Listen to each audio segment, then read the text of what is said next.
Саламатсыздарбы, урматтуу теле көрүүчүлөр, Жогорку Кеңештин ишин чагылдырган парламент көрсөтүүсү сиздердин кызматта. Бул апта ичиндеги урунттуу окуялардын кыскача түрмөгүнө токтолсок. Мамлекеттик КТ Мобайл компаниясынын жетекчилеринин чоң суммадагы эмгек акалары коомчулукта кызуу талкуу жаратты. Ачылгандан бери эч кандай пайда таппаган, карызга баткан мындай мекеменин ичиндеги иштерин депутаттык комиссия иликтемей болду. Эмне үчүн ал өзүнүн бажа деген статусу менен, миссиясы менен өкмөттүн аппаратында, кабинетте алардын баарын чай ташытып коюп, өкмөттүк органдарды жетекчилерге чогулуш керек. Эмне үчүн ал коркутуш керек, үркүтүш керек? Мындай болбойт. Депутаттык мандатка ээ болуу үчүн белгиленген шайлоочулардын 9% чегин 5%га чейин төмөндөтүү демилгеси сунушталууда. Максатыбыз биринчи көбүрөөк партиялар катышсын, көбүрөөк партиялар кирсин деген ойдобуз.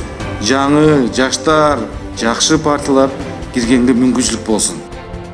Жөлөк пул көп балалуу эмес, аз камсыз болгондорго берилет. Быйыл барып сурасам деген, сен инвалид баланы баккандыгың үчүн 5000 сом эми алып атасың, ошон үчүн сен пособие ала албайсың деп коюшту. Ким айтты?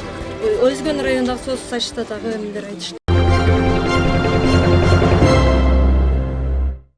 Жогорку Кеңештин жыйынында депутаттар мамлекеттик Кыргыз Телеком компаниясына караштуу КТ Мобайл компаниясынын ишин иликтөө боюнча КСДП жана Өнүгүү Прогресс парламенттик фракцияларынын чечимдеринин негизинде депутаттык комиссия түзүлдү. Ал 1 ай ичинде депутаттарды өзүнүн иликтөө жыйынтыгы менен тааныштырууга тийиш. Комиссиянын курамына 13 эл өкүлү кирди. Көп өтпөй эртеси күнү комиссиянын биринчи отуруму болду. Мында КТ Мобайл компаниясына тиешеси бар бир нече күндөн бери уудуу болуп жаткан маселелер талкууга алынды. Кандай максатта компания уюштурулганы, каражатты кайдан таап алганы, айлык акыларынын көлөмү көптөгөн суроолорду жаратты. Комиссия отурумунан кененирээк кабарчыбыз баяндап берет. КТ Мобайл компаниясынын ишин иликтөө боюнча түзүлгөн убактылуу депутаттык комиссиянын биринчи отуруму. Парламенттик комиссия алгачкы отурумунда өкмөттүн тийиштүү мекемелеринин жетекчилерин чакырып, чырлуу КТ Мобайл боюнча маалымат укту. Ишкана 2003 жылы мамлекеттик мобилдик компания катары түзүлүп, 2013 жылы лицензияга ээ болгон.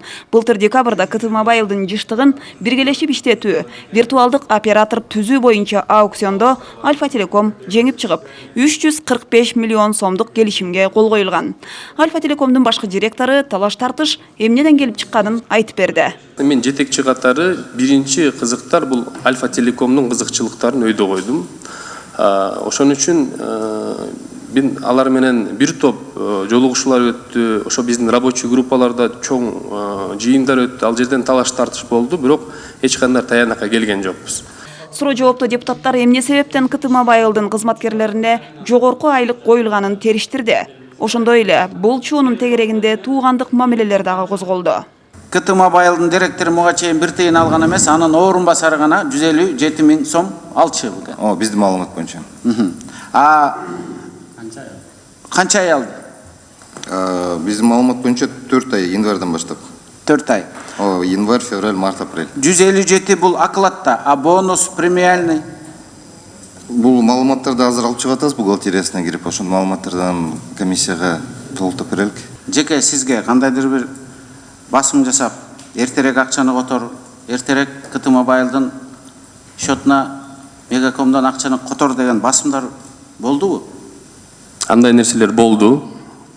Кандай түрдө? Бир ирет эмес, аябай эле көп жолу телефон аркылуу да чалуулар болду. Бул долбоорду ишке ашырбасаң, эми ар кандай коркутуулар, көп эле коркутуулар болду. Андан тышкары официалдуу дагы жазган каттары да бар да, сообщениялар коркутуу боюнча. Эмне деп, ошону ачык эле айтпайсызбы? Кандай камайбыз дедиби, же эмне деди? Же жумуштан алабыз дейби, же эмне дейт? Эми мен сени текшертем, каматам, укук органдарын подключать этем, түйүңөргө жетем, үй бүлөңдү кара, балдарыңды кара дегенге чейин барды да. Ыкчам түрдө укук органдар өзүнүн баасын бериш керек. Же четке кагыш керек, же жоопко тартыш керек бул боюнча. Мындай болбойт.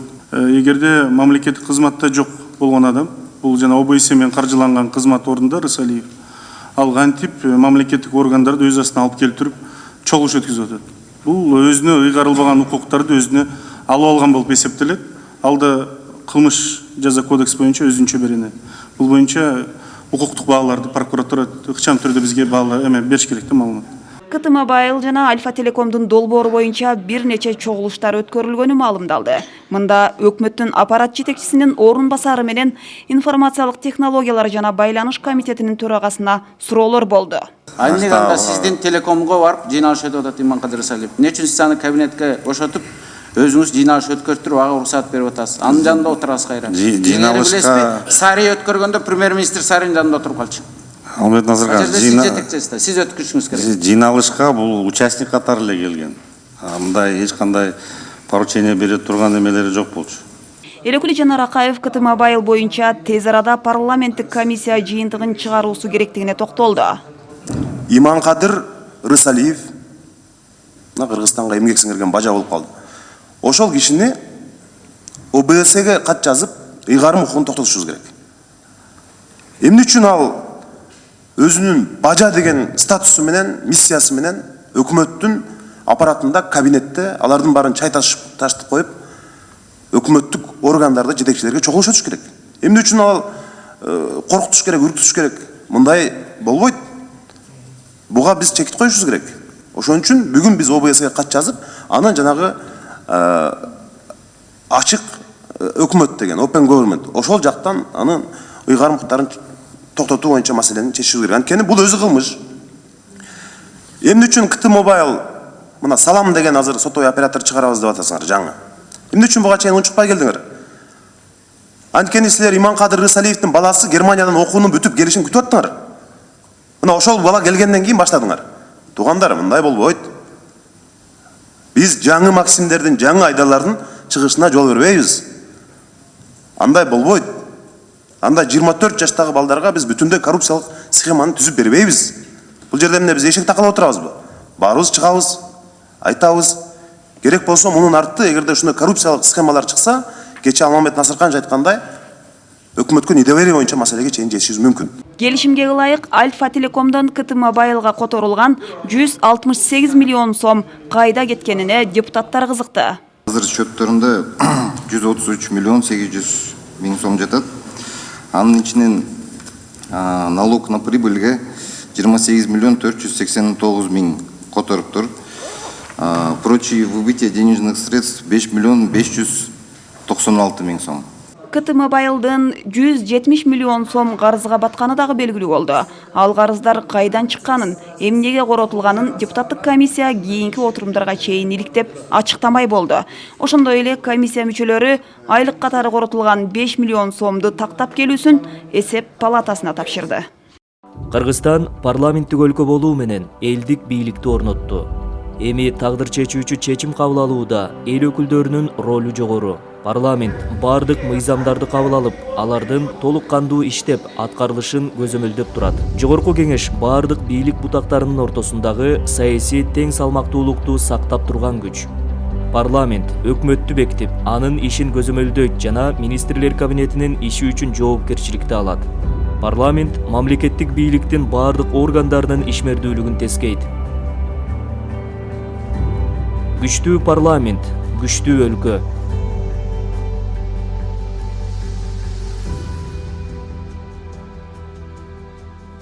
Жума ичиндеги аркыл маселелер саатында коопсуз шаар долбоорун ишке ашыруудагы мүчүлүштүктөр, жол көйгөйү, мыйзамсыз иштеген кумарканалар, медициналык жабдуулардын тартыштыгы, экология жана башка маселелер туурасында кеп болду. Айтылган маселелерди чечүү өкмөткө тапшырылды. Жылына 500 миң сомдон бөлүнүп отурса, жаңы жер, жаңы пахта аймагындагы 9 чакырым жол 18 жылда оңдолобу? Чоң сураныч ушу өкмөттөн ушу бир мындай каражатты караштырып, бир 500 метрден эмес, жок дегенде 2-3 километрден жасатсак дагы 2-3 жылда бүтүрүп берсек жакшы болмок да. Бир учурда республикадагы эң мыкты жол катары эсептелип келген Ош-Бишкек жолунун тамтыгы чыгып кетиптир. Жолдун акыбалы өтө начар болуп турат. Буну ким көзөмөлдөө алып атат? Кайсы министерство кайсы жакты карап турат?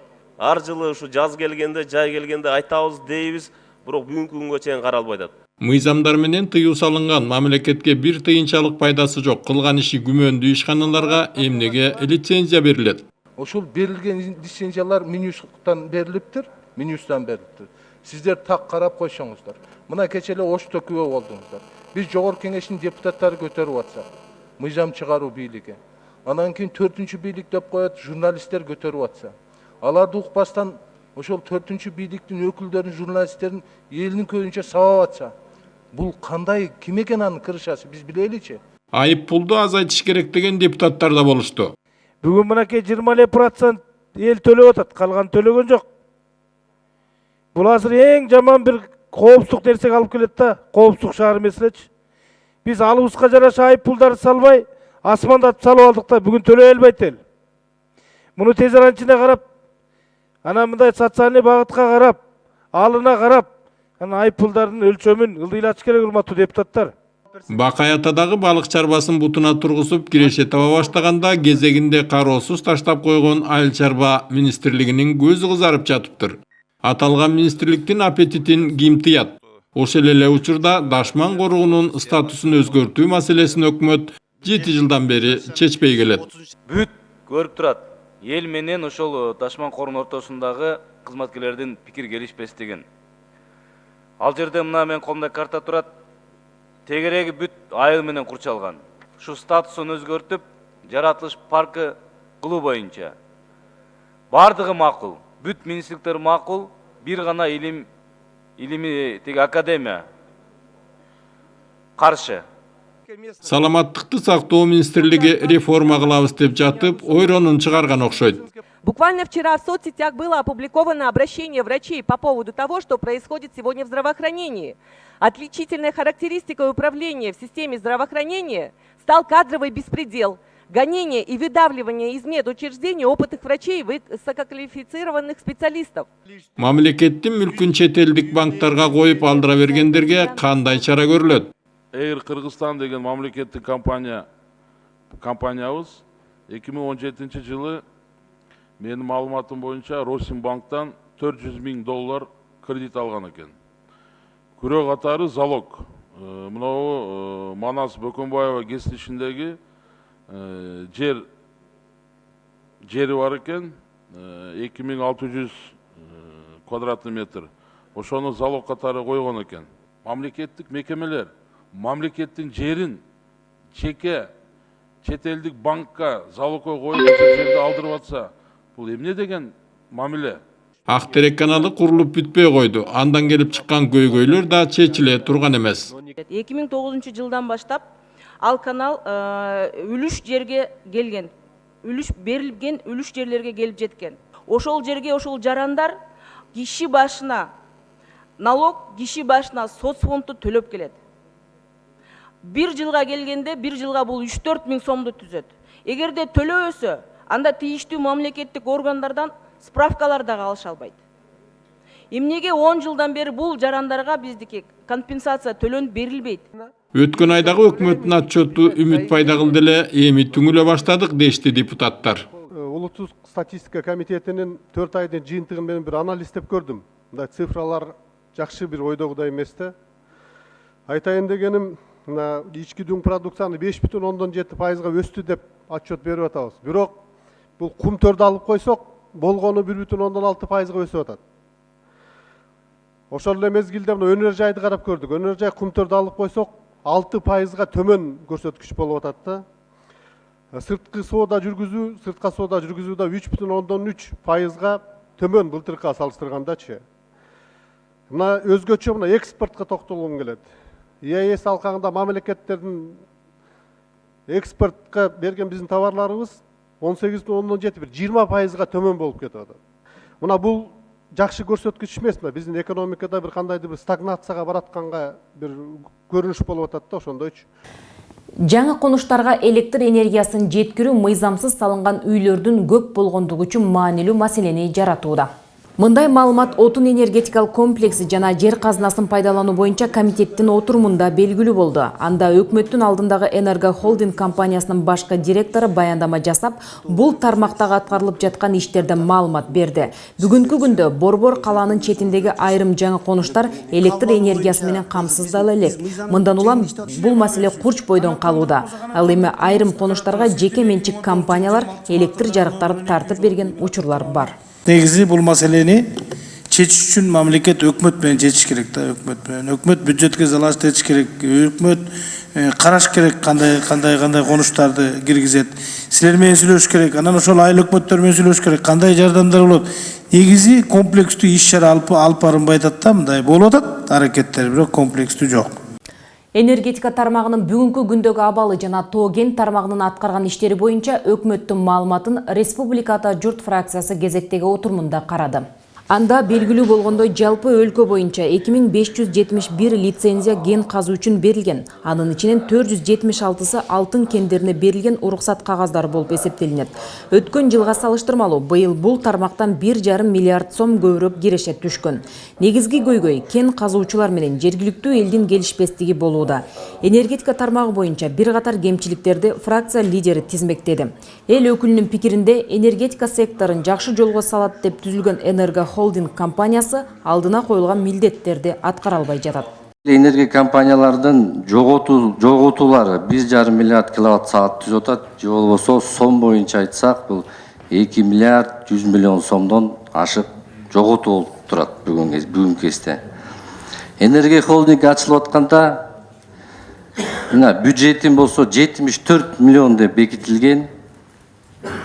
Мурунку кезде Министерство энергетика Гартектагы ичинде болгондо 22 миллион сом гана бюджети болчу. Ушундай чоң каражатка карабастан бүгүн жакшылыктуу жыйынтыкты ала албай атабыз десек болот. Азия өнүктүрүү банкы түндүк-түштүк альтернативдүү авто жолунун 68 чакырым Кочкор-Эпкин бөлүгүнүн курулушуна 78 миллион доллар каражат бөлүүгө даяр. Кыргыз өкмөтү менен Азия өнүктүрүү банкынын ортосундагы зайым берүү жөнүндө ратификациялык мыйзам долбоорунун концепциясы жактырылды. Түндүк-түштүк жолунун жалпы узундугу 433 чакырым. Азыр анын Балыкчы шаарынан Кочкор айылынан Эпкин айылына чейинки бөлүгүндөгү 68 чакырым жолду каржылоо маселеси калды. Калган бөлүгү толугу менен каржыланып бүткөн. Каржы министринин орун басары Жеңишбек Ногойбаевдин айтымында берилген каражаттын 68,5 миллион доллары жеңилдетилген насыя, 9,5 миллион доллар грант. Депутат Жанарбек Акаев жол курууга бөлүнгөн гранттык каражаттардын басымдуу бөлүгү консультанттарга жумшалып жатканына нааразылыгын айтты. Консультациялык кызмат көрсөтүүлөргө 7 миллион 160 миң доллар, андан сырткары долбоорду башкаргандар үчүн 1 миллион 200 миң доллар, көчүрүүгө чыгымдарды 70 миң доллар, анан бөлүштүрүлбөгөн каражаттар турат 1 миллион 70 миң доллар. Биз грантка жол курабызбы же ушул консультанттарга, ушул башкаруучуларга, жетекчилерге эле беребиз акчаны? Жол курууга грант берилбейт да. Бул грантты Азия өнүктүрүү банкынын шарты ушундай экен. Булар именно ушу консультациялык көзөмөлгө жана жаңы реформа жүргүзгөнгө ушуларга берет экен, берип атат да. Ошону элибизге азыртан ачык айтпасаңар, эртең жол бүткөндөн кийин маселе башталышы мүмкүн да. Значит, бул платный жол болот деп азыртан ачык айткыла. Эртең уранга окшоп турган, эртең биздин депутаттарды же дагы бирөөгө жоопкерчилик албаш керек да. Азыртадан биз коомчулукка муну түшүндүрүү иштерин жүргүзүшүбүз керек. 2020 жылы боло турган шайлоого карата саясий күчтөр активдешип, мыйзам чыгаруу багытындагы иштер да жанданып, алдын ала даярдыктар көрүлө баштады. Кыргыз Республикасынын президентин жана Жогорку Кеңештин депутаттарын шайлоолор боюнча конституциялык мыйзамга өзгөртүү жана толуктоолорду киргизүү тууралуу 5 мыйзам долбоор иштелип чыккан.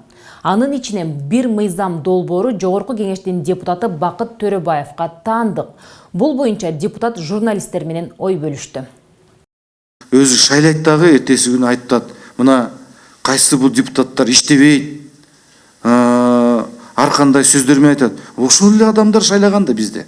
Улам кийинки мыйзам долбоору мурдагы мыйзамдардын кемчил жерлерин оңдоп, заман шартына ылайык көркүндөтүлүп турат. Өнүгүү Прогресс фракциясынын лидери Бакыт Төрөбаев өз мыйзам долбоорунун өзгөчөлүктөрү боюнча журналисттерге маалымат берди. Сунушталган долбоордогу биринчи өзгөчөлүк мурдагы мыйзамдагы 9% чекти төмөндөтүү болгон. Биз максатыбыз биринчи көбүрөөк партиялар катышсын, көбүрөөк партиялар кирсин деген ойдобуз. Жаңы, жаштар, жакшы партиялар киргенге мүмкүнчүлүк болсун. Эл депутатынын долбоорундагы дагы бир көңүл бура турган жагдай мандат алуу мүмкүнчүлүгүнө жетпей калган партияларга да атайын квота менен 5 мандат берүү каралгандыгы болууда. эгерде 5% квота болуп калса, порог 3-төн 5-ке чейин алган партиялар, алар биз эсептедик, 50.000-100.000ге чейин добуш болот экен. Ошол 5 мандатты атайын квота ошо депутат партияларга берели деп атабыз. 5% жогору алган партиялар 115 мандатты алар бөлүштүрүшөт. Шайлоолордун жүрүшүндө мурда боло келген административдик ресурсту кайсы бир партиянын же талапкердин кызыкчылыгы үчүн колдонууга бөгөт коюу боюнча 26 пункттан турган иш-аракеттерге тыюу салынган. Эгерде сиздер телефон аркылуу видеодон, мисалы мекеменин жетекчиси, балким милициянын жетекчиси же мектептин жетекчиси өзүнүн колунун астында иштеп аткан адамга, кызматкерге сен бул партияны шайлаба, бул партияны шайла деп видео тартылып калса, анда бул адам жетекчи мыйзам бузду деп эсептелинет, жана ал жоопкерчилик тартылат. Ошо менен бирге эле шайлоонун бирдейлигин камсыз кылуу багытында кандай гана кызматта иштеген талапкер болбосун, каттоодон өткөндөн кийин 3 күндүн ичинде ээлеген кызматын бошотуп берсин деген жобо бар. Мурда ал норма убактылуу жумуштан кетчү. Азыр бул норма автоматтык түрдө бошотулат. Ал ишсиз жумушу жок болуп калат. Ошондо ал барып атканда мен жумушун таштап барам парламентке. Ошондо эмне болот? Ошондо башка партиялардын талапкерлери менен мүмкүнчүлүктөрү бирдей болуп калат. Мындан тышкары дагы массалык маалымат каражаттарына чыгуунун, каражат төлөөнүн айрым принциптерин алмаштыруу боюнча дагы өзгөртүүлөр сунушталган. Мамлекет башчыны жана эл өкүлдөрүн шайлоодо мигранттарга шарт түзүлмөкчү. Мындай маалымат демилгеленип жаткан мыйзам долбоорун талкуулоо учурунда айтылды. Эл өкүлдөрүн шайлоодо бир катар жоболорго толуктуу өзгөртүүлөр кошулмакчы. Тармактык комитеттин жүрүшүнөн кабарчыбыз баяндайт. Кыргыз Республикасынын президентин жана жогорку кеңештин депутаттарын шайлоо жөнүндө, Кыргыз Республикасынын референдуму жөнүндө конституциялык мыйзамдарга өзгөртүүлөрдү киргизүү тууралуу мыйзамдын долбоору комитеттин кароосуна сунушталды. Ага 20-дан ашуун эл өкүлдөрү демилгечи болуп, шайлоо процедураларын жакшыртуу, айрыкча мигранттардын укугун коргоо боюнча сунуштар камтылган. Негизги максаты жарандары шайлоо процессинин инклюзивдигин жакшыртууга, шайлоочулардын тизмелери менен иштөөнү оптималдаштыруу, административдик ресурстук канат менен пайдаланууга жол берилбестиги жөнүндө талаптар киргизилген. Ошондой эле Кыргыз Республикасынын президентине талапкерлери жана Кыргыз Республикасынын жогорку кеңешинин депутатына талапкерлердин тизмелери көрсөтүүнү жана каттоо тартибин жакшыртууга багытталган. Бул мыйзамдын ичине шайлоого катышкан ар бир партиянын каржылык булактары ачык көрсөтүлүшү керектиги да жазылган. Бирок аны кантип көзөмөлдөө керектиги суроо жаратты. Бүгүнкү күндөгү көп мындай ошол каржы булактарын, финансылык ресурстардын шайлоонун жыйынтыгына катуу бир таасирин тийгизет деп анан жакшы проблеманы көтөрүп атасыздар да. Эми жана сатып алуу деп атабыз, подкуптар бар деп атабыз да. Эми баарыбыз айтып жүрөбүз, проблема деп эле. Мурда банктан алчу элек маалыматтарды келип түшүүсүз жана чыгымды алышы боюнча. Азыр саясий партиялардын дагы өзүнө, талапкерлердин да өзүнө ушундай жоопкерчилик киргизип атат. Мен оюмча бул канчалык биз ачык акындуулук болсок, мындай бүдөмүк суроолордун болбосуна бир шарт түзөт эле да. Шайлоо жөнүндөгү мыйзамдарга өзгөртүү киргизүүнү башка эл өкүлдөрү да демилгелеп чыгышууда. Маселен, Өнүгүү Прогресс фракциясынын депутаттары да мыйзамга өзгөртүү сунуштагандыгын билдиришти. Шайлоо мыйзамдар азыр мына Исхаков Саматович демилге көтөрдү. Бакиров Мирлан баш болуп 12 депутат мыйзам долбоорун киргизишти. Мен өзүм дагы альтернативдүү мыйзамды долбоорун иштеп чыктык. Мындай сунуштар чындыгында керек экендиги, айрым өзгөртүүлөр шайлоо процессин жакшыртаары да айтылды. Партияга, ошо партиянын ичинде талапкерге ар бирине өзүнчө добуш берилсин деген эң жакшы. Анда иликтеп алат элек да. Партиянын ичинде кайсыл кандидатка добуш берилди. Жанагы списокты сыктын дагы баш оорубай болчу да, жеңил болмок. Көп маселелер чечилмек. Ошондо рейтинг тагын билип алмакпыз. Ошол партиянын алып чыгып аткан лидер көп добуш алып атабы же арасындагы артында турган эле жөнөкөй кандидат көбүрөөк добуш алып койду. Салмактап алмакпыз да. Бүт дагы жакшы болмок. Булар азыр тилекке каршы эртеге кабыл алынбай калышы мүмкүн да. эгер мен кызыктар элем негизи ушул пункттардын киришине. 4 долбоор боюнча мындай маселе болуп турат да, урматтуу кесиптештер. Туура экинчи окууда азыркы долбоорго сунуш берсеңер болот деген мындай кулакка жакшы угулат, бирок андай болбойт да. Себеби концепциясы башка болот да. Ошондуктан 4 мыйзам долбоору болобу, 5 болобу баарын биринчи окуудан өткөрүп туруп, анан макулдашуу комиссия түзүп, ошондо жыйынтыгында чыгарса анда кабыл алынат. А болбосо концепцияга дал келбеген сунуш кабыл албаш керек да. Талкуу учурунда комитетке сунушталган мыйзам долбоорун карап, ал эми башка депутаттар сунуштап жаткан пикирлерди экинчи окуу режиминде кошумча кылууну макулдашты. Азыр буну талкууга өтүп кете берели, колдоп экинчи окууда баарын талкуу болуп, баардык мыйзамдарды биргелештириш керек. Каалайбыз, каалабайбыз. Сиздин мыйзамыңызда сөз колдойбуз, керектүү болсо. Бирок талкуу соңунда бир катар кемчиликтер айтылып, мыйзам долбоорун кароо кийинки отурумга жылдырылды. Санитардык эпидемстанциянын радиология бөлүмүнүн башчысы Жаныбек Арзыкулов парламентте туура эмес маалымат берген үчүн кызматынан алынды. Мына ВЕФА, ЦУМ, соода борборлорунда мына могул жерде соода кылып отурган баланы могул жерине антенна коюп койгон, там 100 раз превышает. Өткөн аптада ал комитеттин жыйынында мобилдик байланыш компанияларынын антенналарынын нурдануусу нормадан жогору экенин айтып, адамдардын ден соолугуна зыян келтирет деген. Бирок чындыгында антенналардан чыккан электромагниттик нурдануу ченемден 10 эсе аз экенин жана анын зыяны жоктугун санэпидем көзөмөлдүн башчысы Төлө Исаков ырастады. Мындай корректный маалымат бербеген себебине мен силерден кечирим сурагым келет. Мен ал служебный расследование кылдым. Ал кишини бүгүнкү күндө жумуштан кетирдим. Буйрук менин колумда. Эске сала кетсек, өлкөдө мобилдик байланышты жакшыртуу үчүн уюлдук компаниялар бир гана кичинекей базалык станция орнотуу үчүн көптөгөн кыйынчылыкка дуушар болуп келишет. Жер тилкесин алууну жөнөкөйлөтүү үчүн айрым мыйзам актыларына өзгөртүүлөрдү киргизүүнү агрардык саясат боюнча комитет кароодо. Мыйзам долбоор экинчи окууда колдоо тапты. Жарандардын ден соолугун тамекинин зыянынан коргоо тууралуу мыйзам долбоорунун кабыл алынышына экономика министрлиги бут тосууда. Бул тууралуу мыйзам долбоордун демилгечиси Алмазбек Токторов маселени эксперттик топ менен талкуулап жаткан учурда билдирди. Жыйынга экономика министринин орун басарлары дагы тоготпостон келген жок. Мыйзам долбоор 6 айдан бери талкууланып жатса да, экономика министрлиги өз сунуштарын бербегенин депутат сынга алды. Эске сала кетсек, буга чейин чылым чегүүнү азайтууга багытталган мыйзам долбоор иштелип чыгып, парламент кароосуна коюлган. Документке 100% тамекинин түтүнүсүз аймак түзүү, коомдук жайларда жана транспортто, кафе, ресторан, жумуш орну сындуу имараттардын ичинде чылым чегүүгө толугу менен тыюу салуу каралган.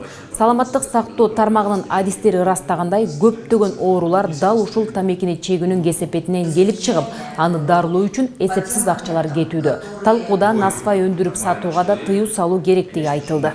Азыр өзүн чакырсак өзү да келбеди, бир специалистин жиберип туруп, специалист жооп бере албай атат азырчы. Анан биз айтып атабыз, эгерде мына насвайды биз тыюу салайлы деп атканбыз. Тыюу салайлы деп мурда биздин депутатыбыз мыйзам долбоор менен чыккан, бирок ал мыйзам өтпөй калды, ушундай заключениялар болбой калып. Билим берүү жөнүндөгү мыйзамдын аткарылышы боюнча жумушчу топтун мүчөлөрү бул тармактагы бир катар кемчиликтерди чукуп чыгып ачыктады. Укук тартиби, кылмыштуулук менен күрөшүү жана коррупцияга каршы аракеттенүү боюнча комитетинде жумушчу топтун жетекчиси Искендер Матраимов билим берүү тармагындагы тендер өткөрүүдөгү мүчүлүштүктөр, мектептерде ата-энелерден акча жыйноо, бала бакчалардын тартыштыгы, ката жазылган китептер менен окуучулар окуп жатканын ырастады. Ата-энелер социалдык тармактарда 2-5-6 класстын окуучулар үчүн жазылган китептердин көпчүлүгү сапатсыз, ката чыкканын көтөрүп келишет. Ошол туура эмес жазылган китептер үчүн ири суммада акчалар кеткенин жумушчу топтун жетекчиси ырастады. 4 тилдеги жаңы окуу китептерин сапатсыз жана көптөгөн грамматикалык каталар менен чыгарылышына алып келди. Жогоруда көрсөткөн кызмат адамдарынын жана башкалардын мыйзамсыз аракетинин жыйынтыгында мамлекетке 32.749.000 сом суммасында материалдык зыян келтирилген. Агартуучулар балдардын билимине көңүл бурулбай жатканына кейит, анткени китепти жазгандар чыныгы ошол предмет боюнча адис эмес, таанышы күчтүүлөр. Грамматикалык, стилистикалык катага биз көңүл бурган жокпуз. Бул жерде мазмундук ката көп. илимий жактан ката көп, методикалык жактан ката көп деп. Ар бир китептин ар бир бетин ачып көрсөңүздөр, ар бир бетинде ката бар деп биз ушу КАОго бардык, КАОго жаздык, министрликке жаздык. Эч кандай жыйынтык чыккан жок. Эмне себептен дегенде ушул китеп менен биздин балдар азыркыга чейин окуп атат. Ушуга сиз канчалык деңгээлде сиздин катыштыгыңыз бар? Мен министрлик болуп 2016 жылдын ноябрында дайындалдым. Бул келишим болсо 2014-15 жылы мурдагы министр болгондо ушул келишимге кол коюлуп ратификацияны өткөн дагы ушул толук аныкталган, мен буга киреше алган жокмун. Өткөн жылы билим берүү жаатында 119 кылмыш иши козголуп, иликтөөнүн соңунда анын 55-и сотко өтсө, кандайдыр бир себептер менен 31-и токтотулган. 119 иш козголду деп атасыңар. Аны должностной деп атат и другие преступления деп коюпсуңар да. Ошонун кайсынысы коррупционный элемент менен козголду эле, канчасы? Ошону айтасыздарбы? Биз аны тактап туруп бербесек азыр айта албайбыз го. Мыйзам бузуулардын көпчүлүгү тендер өткөрүүдө керектүү жабдууларды, сапатсыз китептерди кымбат баада чыгарууда кеткен. Жоопкерчиликти алуу милдети статс катчыга жүктөлүптүр. Тендерде ким эле комиссиянын председатели? Комиссиянын председатель секретарь болчу. Эмне үчүн жок анда? Мына сизди беден азыр депутаттар күнөөлөп атат. Ошо акчадан алып койдуңуз, мынча жеп койдуңуз деп. Кем прокурорго сунуш келтирип атат, жоопкерчилигин арасында. А сиз анда ачык айтпайсызбы? Тендердик комиссиянын председатели мен эмесмин деп. Статс катчы ойгелди кадрларды тандоого дагы тийиштиги бар экенин депутат айтты. Жогорку билимдүү, өз күчү менен жогорку бала алгандар билим берүү тармагына ишке келбей, алардын укуктары тебеленүүдө. Кандай эле эсседен бир кишиге 18 балл берип туруп, анан иш тажрыйба менде резюмелер турат. Ар бирөөнүн иштеген кызмат аркалаган. Менске бул факт анчет. Анан кийин ар бир кабинеттерге кирип чечкен токтотуш керек. Бүгүн эми маңкурт пайда кылып атпайбыз. Мынакей китептер боюнча, берип аткан окуу деңгээли боюнча биз эми эл агартуу кылбай эле элди караңгылоо кылып атпайсыздарбы? Жасалган иштерди биз чечилбей келген көйгөйлөрдү өкмөттүн мурунку мүчөлөрүнө шылтоолоп коюу өнөкөт ооруга айланды. Бала бакчалардагы коррупциялык иштер, мектептердеги көйгөйлөр канча жылдан бери токтобой көтөрүлөт же чечилбейт. Андыктан алгылыктуу чараларды көрүү керектигин комитеттин төрайымы билдирди. Если мы не научимся давать оценку и видеть проблемы, и будем их замалчивать, мы никогда не изменимся. А между тем запрос у общества на изменения очень большой. Мы как депутаты, выезжая в регионы, встречаясь с гражданами, мы это чувствуем каждый день. Билим берүү системасында жалпы 200 миңге жакын кызматкер иштейт. Андыктан баарына министрлик күнөөлүү дей бербей, объективдүү кароого эл өкүлү чакырды. Жалпы бул жерде прокуратура ар бир маселе боюнча укуктук баа берип атат. Бул тергөө процессинде турат. Мына өзүбүз айтып атканда ал жагына киреше албай атабыз. Эгер билим берүү сапаты болсо анда башка комитет караш керек. Ал башка маселе. Юридикалык баа эгерде министрдин күнөөсү бар болгон болсо, ошол козголгон кылмыш иштин алкагында министрге дагы органдар, тергөө органдар баа берет. Билим берүү министрлигинин жалпы аткарган, учурда жасап жаткан иштерине канааттандырарлык эмес деген баанын ордуна жетишерлик эмес деп табууну депутат сунуштады. Анан бул киши кечели таанышып атат, ошонусу кичине туура эмес болуп калат атат, ошондуктан мындан ары ушуну эске алсак деп атам да. Талашып тартышуудан кийин мамлекеттик жалпы билим берүү уюмдарынын астында акча каражатын чогултуу үчүн коомдук уюмдарды, мектеп фондорун түзүүгө жана иштешине тыюу салуу, системалуу бузууларга жол бергендиги, министрдин жоопкерчилигин окуу китептерин тандап алууну уюштуруу, бекитүү, басып чыгаруу боюнча тейлеген министрдин орун басарынын дагы жоопкерчилигин кароо боюнча чечим сунушталды. Жарнак жөнүндө мыйзамга түзөтүүлөр киргизилип, жарнама жөнүндө мыйзам болуп өзгөртүлмөкчү. Редакциялык өзгөртүү менен шаар ичиндеги көрүнөк жарнамалар иретке келеби? Негизги көзөмөлдөө иштери кандай жүргүзүлмөкчү? Бул боюнча мамлекеттик тил мыйзам иштеп жатабы? Кененирээк кабарчыбыз баяндайт. Бул мыйзам жарнамалык ченемдик укуктук актыларды жөнгө салуу жана бир катар мыйзам долбоорлоруна шайкеш келтирүү боюнча иштелип чыккан. Бул мыйзам долбоору бул жөнгө салуучулар реформа боюнча кеңешинен 2017 жылдын 1 декабрда протоколун аткаруу максатында иштелип чыккан жана жарнама ишин жөнгө салуучу ченемдик укуктук базаны жакшыртууга, кылка чечмөлөрдү жоюуга жана Кыргыз Республикасынын этил спирттин жана алкоголдук продукциясын өндүрүүнү жана жүгүртүүнү, алкоголдук продукцияны сергитүүчү, алкоголсуз жана алкогол аз ичимдиктерди чекене сатууну жана керектөөнү мамлекеттик жөнгө салуу жөнүндө балдары эмчек эмизип багууну коргоо жана балдарды жасалма тамактандыруу азыктарын жана каражаттарын маркетингин жөнгө салуу жөнүндө Кыргыз Республикасынын кумар оюн ишине тыюу салуу жөнүндө мыйзамдарга шайкеш келтирүүгө багытталган. Бирок эл өкүлдөрү тарабынан буга чейин деле мындай багыттагы мыйзам долбоорлору сунушталган. Анткени менен өкмөт тарабынан аны кабылдай турган тескемелер кечиктирилип келет. Биздин бир топ депутаттардын мыйзам долбооруна азыр заключенияларды Минэконом всячески тормозит. Ар кандай шылтоолор менен ошо тамекиге каршы күрөшөйлү, жаш муун тамекиге тартылбасын, тамеки тартпасын, ошого жетелемей болбосун, реклама болбосун деп ошондой мыйзамды долбоорун иштеп чыгып сиздерден заключенияларды бергиле, ошол тездетели десек, ошого жооп бербейсиңер да мындай болбогон шайкеш келтирүүлөр менен атайын келип могу центральный трибунадан доклад кылып атасыз. Бүгүнкү күндө интернет айдыңында чылымды же алкоголь ичимдиктерин жарнама кылгандарга тийиштүү чара колдонуу боюнча мыйзам иштеп келет. Буга монополияга каршы күрөшүү агенттиги көзөмөл жүргүзөт. Өткөн жылы мен айтып кетсем, ошол 47 субъектилерге ошол интернет чөлкөмүндө ошол алкоголдук продукцияга чыгып аткан ошол рекламаларга биз эскертмелер бергенбиз и ошол такай ошол көзөмөлдө жүргүзүп атабыз. Жарнак көрнөк же жарнама деген сөздөрдүн мааниси бири-бирине дал келбей калган учурлар бар. Муну айырмалай билүүнү тилчи окумуштуу Сыртбай Мусаев кеңири түшүндүрдү. Жарнак дооң барбы деп сурайт кыргыздар. Аны сиздер унутуп калдыңыздар, балким араңыздардан анча-мынчаңыздар билесиздер. Мына тилчи биз да унутуп калдык. Биз да араңыздарга таап жүрөбүз. Жарнак доо дейт ошол. Как раз уурлук кылып жүрүп бир группа. Же болбосо бирөөнүкүн барып тартып алып, ончакты киши. Ана ошол бирине бири тең бөлүшпөй, анан биринен бири доолоп атпайбы бүгүн бизнесмендер, биринен бири. Так ошондой көрүнүш. Жарнак доо деген. Жарнакты рекламага туура келбейт. Ошон үчүн мен бул министрликтердин колдогон сунушун колдоп, анын атайын келдим. Шуну эгерде зарыл болуп калса түшүндүрүп коеюн деп. Интернет булактарында, телеканалдарда жарнамалар тынбастан көрсөтүлүп турат. Мындай учурда салык маселеси кандай болот деген суроо бар. Жарнамалар көп болуп атпайбы бизде? Сайттарда болуп атат, ар бир каналда болуп атат, газеталарда. Мунун салык жагына чогултуу маселесин кандай болот бүгүнкү күндө? Маалымат барбы? Бир токтомду киргиздик бүгүн экономика министрлиги, ал ошол интернет трафикти ошо көзөмөлдөө боюнча да, ал негизи максаты ошо салык алуу да, ошо интернет трафикке жараша. Бүгүнкү күндө ал токтом талкууланып атат, бирок кабыл алына элек да. Талкуу соңунда демилгеленген мыйзам долбоору биринчи окууда кабыл алынды.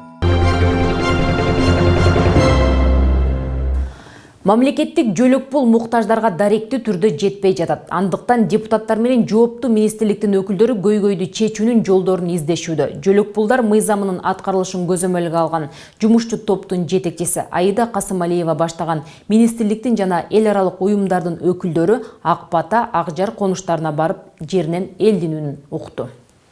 Бүгүн сууга, нанга, билимге, камкордукка муктаж балдар көп. Жөлөк пулга жетпей же кайсыл мамлекеттик мекемеге кайрыларын билбеген кабары жоктор дагы толтура. Ак Бата конушунда жашаган бул айымдын 7 баласы бар. 19га чыккан кызынын айынан 6 баласына жөлөк пул чегерилбей калыптыр.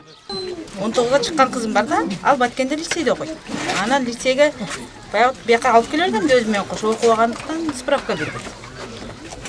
Анан немеге жөнөттү, баягы центр занятия иштеген. Ага барсам, кызым окуп атат экен го.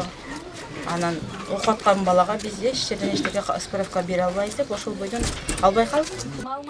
Ак Бата жаңы конуштардын катарына кирет. Өз убагында жөлөк пул алуучулар да бар. Бирок көпчүлүк үйлөрдүн документи жок. Анын кесепети менен адамдар паспорт албай калган. Керектүү документтин жоктугунан жөлөк пул алуу мүмкүн эмес. Көчө 2 балага мурдагы 2 паспорт алып бердим. Мен үйүмө тургуздум мына. Бүгүн бирөө бир ыйлап келиптир. Военный билеттен теги жаллабаттан чыгып келиптир. Место жок. Мына бүгүн алып барып тургузуп келдим. Айла жок. Эгерде үй бүлөнүн кирешеси ар бир адамга эсептегенде 900 сомдон ашса, анда алар жөлөк пул ала албайт. Мен 3-чү группа берип койгон 1000 сом алган. Бирок мен бир айдын ичинде мен 5000 нарсын ичем да. А мен акимчиликтен кызым азыр айла жоктон иштеп атат, бирок ал трудовой ачылгандан кийин пасоясы алынат деп айтты да, ошондой болобу, ушусун берейин дедим. Холодильнигибизди да текшерип атат деп айта беришет да. Мисалы үчүн Белая Москва, а холодильник жоюлган да. Ал холодильникти эч ким текшербейт, ал кирбейт да. Анан пенсионерлердин дагы пенсиясы эсептелип атат деп айтышат. Ошол маалымат жок. Силер өзүңөргө план түзүп алсаңыздар, мындай ушундай чогултуп эле, анан жакшы маалымат берип койсоңуздар, өзүңөргө да жумуш азаят да кийинчи. Майыптыгы бар уулум баккандыктан айына ага жардам катары 5000 сом алат. Бирок себепсиз эле баласына жөлөк пул берилбей калганын жергиликтүү тургун ырастады. 2017 6 ай пособие алганмын. Анан токтоп калган. 6 айдан кийин дагы семейный справка тапшырылбай калыпчы. Анан быйыл барып сурасам деген, сен инвалид баланы баккандыгың үчүн 5000 сом эми алып атасың, ошон үчүн сен пособие ала албайсың деп коюшту. Ким айтты аны? Өзгөн райондагы соцсачта дагы эмдер айтышты. Эми ошо ата-энеси баягы инвалид баланы карагандыгы үчүн алып аткан акча ал эсепке кирбейт. Биз азыр мыйзамга, жобого өзгөртүүдү киргизип, Жемил Аскаровна кырсыздар. Оплата ассистента исключить из этого. Уже принят мына. Биз аны уже кабыл алыппыз. Сиздин эмеңиз доходуңузга эсептелбеш керек, алчы. Сөздүн ачыгы, жооптуу тармактын кызматкерлери түшүндүрүү иштерин жеткиликтүү жүргүзбөгөндөй сезилди. Документ даярда алам да, анан тиги справка, бул справка деп чуркап жүрүп, меники 2 жума өтүп кетет. Трудовой справкада справка алгандан кийинчи. Справка занятосу 2 жума өтүп кеттир деп кабыл албайт. Ошол справканы жаратпай салып атасыңар да. Бул справкаңар өтүп кетти, 2 жума болуп кетти, балким сенин күйөөң жумуш таап иштеп атат деп. Эл дагы чуркап, изденип, тактап албай, бербей жатат деп коюп жата бергендери дагы бар өңдүү. Пособияга тапшырган десем эки балам бар да, Баткенге барып өткөн, мемесин чыгарасың, бул жакка учурап турасың, анан пособияга эме болосуң дейт. Ошону кандай кылсам болот? Жок, ал туура эмес. Мына аю грантта ошол биздин Свердловский аю грантка айтты да, ошол жакка барганда ошол айткан да, бар. Үлүшүң барбы жок ошонун справкасы керек, ошол айлык баштын справкасы керек деп көпчүлүк эмелерди айтты. Пособия көп балалуулук боюнча төлөнбөйт. Пособия аз камсыздуулук боюнча төлөнөт. Эгерде 2 балаңыз болсо дагы аз камсыз болгон болсоңуз төлөйбүз. 10 балаңыз болсо дагы бирок жашооңуз жакшы болсо ал төлөнбөйт. Белгилей кетсек, Ак Бата конушунда 50 миңден ашуун калк жашайт. Алардын көпчүлүгү ички мигранттар. Батирди ижарага алып жашагандыктан айына 2000 сомдон 4000 сомго чейин төлөшөт. Мамлекеттик жөлөк пулдар боюнча мыйзамдын аткарылышын көзөмөлдөө боюнча түзүлгөн жумушчу топтун максаты жогоруда айтылган көйгөйлөрдү чогултуп чечүү үчүн түзүлгөн. Жумушчу топтун алкагында жөлөк пул боюнча мыйзамга жана жоболорго өзгөртүү киргизилмекчи. Бул жерде эң негизги проблема көбүнчө ички мигранттар. Бул жерге документиңи жер үлүшүң боюнча же башка документтерди топтоодо алар барып Баткенге же болбосо башка Ош облусуна же Жалал Абадка же Ысык көлгө же Нарынга барып ошол документти алып келгиче алар жөлөк пулду ала албай калып атышат. Бирок өздөрү мындай жакыр жашашат. Балдар ала албай калып атышат да. Экинчи маселе, булар көп үйлөр жанагы документтери жок болгондуктан паспорт ала алышпайт. Ошол паспорттун жоктугунан жөлөк пул дагы ала алышпайт да. Ушул маселе бар. Мындан тышкары жогоруда айтылган маселе боюнча жумушчу топ Дордой Мурас Ордо конушунун жашоочуларынан да кабар алышты. Элдин көйгөйүн уккандан соң мыйзамдын кандай жоболоруна өзгөртүүлөрдү киргизүү керектиги боюнча отурум болду. Анда министрликтер ичара тыгыз иштешип, документти топтоо жагын жарандарга жүктөбөй, жооптуу тармактын адистери кылдат карап, санариптештирүү жолуна өтүү керектигин эл өкүлү Аида Касымалиева айтты. Азыр справкаларды жоюу боюнча жоя алышпайттыр да, мыйзамда бар. Ушул справка алыныш керек депчи. Ошол справканы алып эле ГРС жоюп кое албайт же социалдык өнүктүрүү министрлигичи. Аны үчүн мыйзамдар керек. Ушул справкаларды жоюу боюнча. Алар бүт баары электрондук форматта сакталыш керек. Ошондо система иштеп кетет да. Ошол жактан биз жардам берели деп атабыз. Эл өкүлдөрү менен болгон байланыш элет жергесиндеги көйгөйлөрдүн чечилүүсүн камсыздайт. Ошондуктан парламент алыскы аймактан келген ар тармактын өкүлдөрүн кабыл алууда эшигин ачып келет.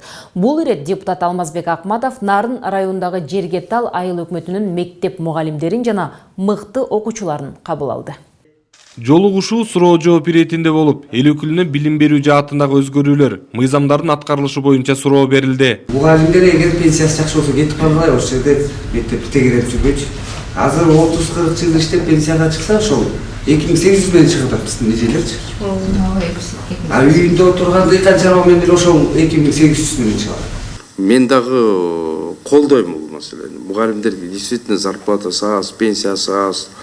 Кылган кызматтар аябай кыйын, окуучулар менен иштеш.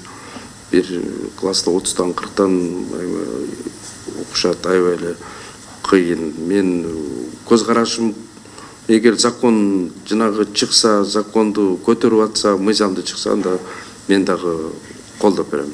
Быйыл аймактарды өнүктүрүү жана санариптештирүү жылы деп жарыялангандыктан бул жаатта бир катар иштер аткарылып жатканын депутат баса белгиледи. Айылдарда, мектептерде интернет жок, компьютерлер жок.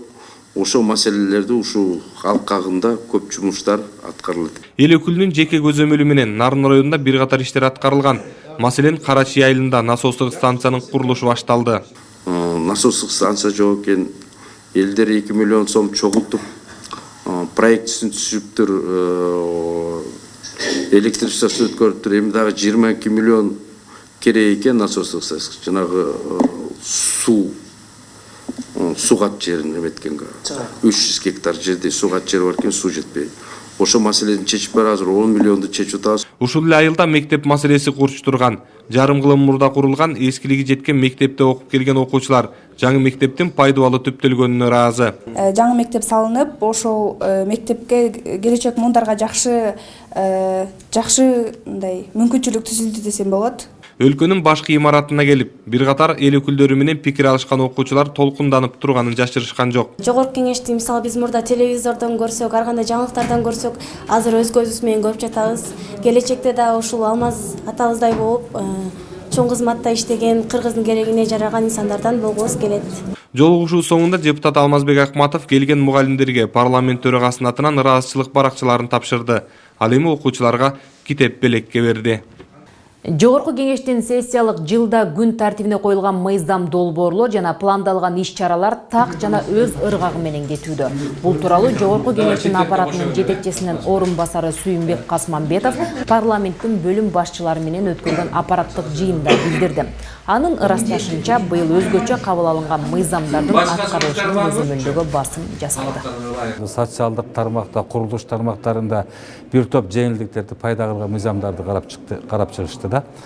Бул жыйынтыкта болсо биз адаттагыдай эле өзүбүздүн жыйынтыкталган документти даярдап депутаттарга таркатабыз, коомчулукка жарыялайбыз. Ошол документтерде мурдагыдан айырбаланып, кыска жана салыштырмалуу ыкмада мындан 2 жыл мурда кандай болду эле ушул закондун аткарылышы, кийинки жылы кандай болду, быйыл кандай акыбалга келди. Мына 3 компонент менен ушул маалыматты даярдап, Кудай буйрса биз коомчулукка тартуулайбыз. Ош шаарында Жогорку кеңештин депутаты Абдывахап Нурбаевдин демөөрчүлүгү менен жаш мугалим 2019 сынак өттү. Максаты мугалимдерди колдоо, кесиптик чеберчилигин арттыруу менен өз кесибине болгон кызыгуусун жогорулатуу.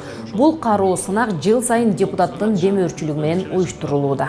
Ош шаарындагы жаш мугалимдердин арасында жаш мугалим конкурсун жарыялаган болчубуз. Быйыл 2-нчи жолу өткөрүп келдик. Бул конкурска ушул иште жумуш башталган иштегенде 5 жылга чейинки иштеп аткан жаш мугалимдер катыша алат. Анан быйылкы жылы 2-нчи жолу өткөрдүк. Ага бир жалпы башына 40 мугалим катышып, алардын ичинен ачык сабактарын өткөрүп, аларды 1-2 тур өткөндөн кийин 7 мугалим тандалып, финалдык турга чыкты. Анан финалдык турга чыкканда ошол жаш мугалимдер өздөрүнүн ошол жогорку деңгээлде чеберчилигин көрсөтө алды. Ошол финалдык турду биз Ош областтык драма театрында өткөздүк эле. Ал жерге жаш мугалимдер, ушу студенттер, ушу педагогикалык кесипке окуп аткан студенттер келип көрүп кетишти. Өтө жогорку деңгээлде уюштурулуп өттү. Анан негизги максаты биз Кыргызстанда акыркы убакта мугалимдердин кадыр баркы түшүп, ошол кесип ардактуу болбой кетип атат да. Ошону көтөрүү негизинде анан мектепте дагы жакшы окуган жаш балдарды мугалимдик кесипке кызыктыруу болгон. Мугалимдерге, жаш мугалимдерге кичине колдоо көрсөтүп, алар коом үчүн керек экендигин, коомдо биз ушу билим берүү тармагын оңдоп гана ушу мугалимдерге колдоо көрсөтсөк, келечекте акылдуу, билимдүү балдар чоңоюп, өлкөнү өнүктүрүүгө чоң салым кошоорун көрсөткүбүз келди. Депутат Кубанычбек Нурматовдун демилгеси менен Москва шаарында мекендештер ынтымак аттуу жолугушуу өткөрүлдү. Иш-чарага бир катар депутаттар, тиешелүү министрликтердин өкүлдөрү катышты. Жолугушуунун негизги максаты Россия Федерациясындагы мекендештердин көйгөйлүү маселелерине көмөк көрсөтүү. Жалпысынан 5000ден ашык журтташтар катышкан бул иш-чара волейбол боюнча мелдеш менен коштолду. Мелдешке 20 команда катышып, жеңүүчүлөр аныкталып, татыктуу командаларга акчалай сыйлыктар берилди.